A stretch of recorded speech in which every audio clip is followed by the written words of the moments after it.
Welcome back to Shem's Universe. So today, guys, we're going to discuss Soul Urge number 22. So of course, this is a master number. In all types of numerology, 22 is definitely a master number. We're discussing the Pythagorean Western numerology. So with the 22, we've gone over it with life path and with the expression number. With the soul urge, it's slightly different just because it's your deepest cravings, your deepest desires, the inner you.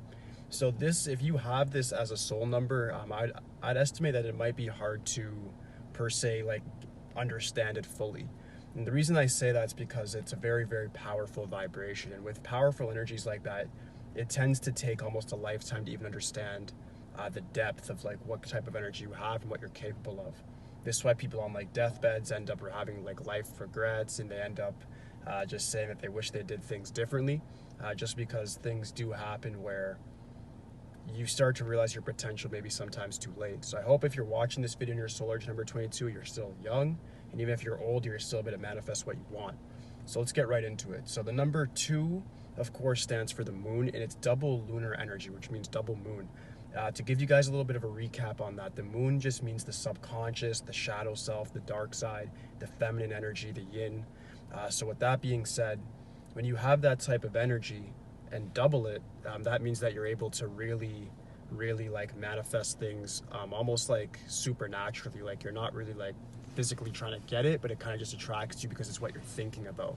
That's the whole point of the feminine energy, is that you have to think very positive, and then you're going to manifest things. If you think negative, you're going to manifest that.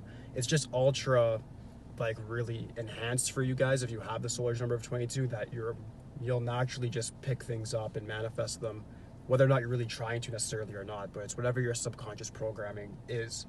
And finally, this does bring it to the number 4, which is the base root of the number, which is something that you're more likely to feel at first, which is the deep need for security, the deep need to feel accepted, and you may feel like even a black sheep among people, like you're a bit of an outsider with a bit different views than most people. So with that being said, you need to understand that the 4 is a very, very powerful number. It's pragmatic. It's able to see the good and the bad in people. It's able to manifest things through hard work. But you don't have to work as hard as you think, because you do have the 2s there as well to assist you. That's why this is the archetype of the master builder. I'd say this is the most vital position for it to be in, is in the soul number position, seconded by the life path.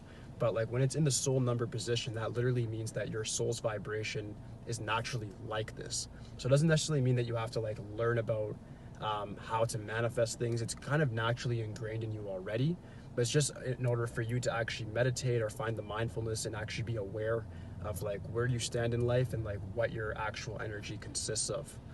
So some ways to actually do this, to put it to the test, is like through careers. When it comes to like the master builder, a lot of the numerologists in the Western side discuss things like being like a architect, construction, and then they say, of course, like entrepreneurial endeavors. But the thing about it is that the 22, it's meant to leave like sort of like a legacy, like a lasting impression on the world. So that could be through anything like writing, publishing. It could be through different philanthropic activities as well. So it really depends where your field of interest is. That's pretty much devised by your expression number. And then what you're naturally good at is just going to be backed up by the 22. So when you look at it from that angle, you need to realize that I wouldn't say that you'd even master your soul number until after the ages of 45 to 50.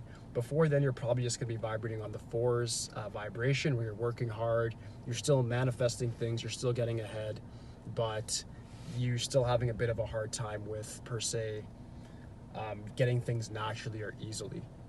So that's the thing, is that you have to just understand that in order to actually like master the 22 in that sense, in the soul number position, is that you actually have to believe that your thoughts can bend reality. And that's something that's really hard to tell anybody, but your thoughts naturally do. Like you don't really you have to take action, of course, but your thoughts will actually attract circumstances and people that will come to assist you in what it is that you're doing. Another thing that's going to be a bit of a hard time for a lot of soul number 22s is that because you're vibrating at the 4, you might view yourself as somebody who just has to work for other people, or you think you have to work very meticulously. You might have a negative just mind state from childhood, just abuse and different things that you were told. So that might be ingrained in you from a very, very young age. So when that happens, you need to just understand you got to reverse that sort of psychology. I'd recommend reading like self-help books, seeing somebody if it's really, really bad trauma, like a psychologist, just to really reset your mind and reset that programming that's there so that you're able to manifest things more easily and you're able to actually use the twos in there, because that's the thing, that the 22 is the power of 2 11s as well. So you're able to access the subconscious mind, you have that lunar energy there, and then you're able to ground it with the energy of the 4. Meaning like the 11's whole mishap was that the 11 is just the bridge between the conscious and the subconscious world, which is like the Akashic realm.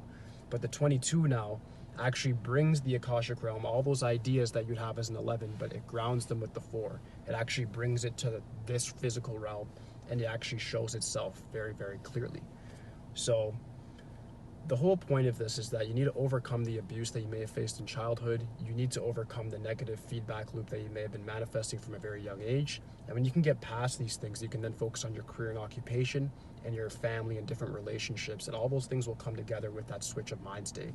So the ultimate power to finalize this whole video is that the 22 is programmed and is meant to help you master your subconscious mind.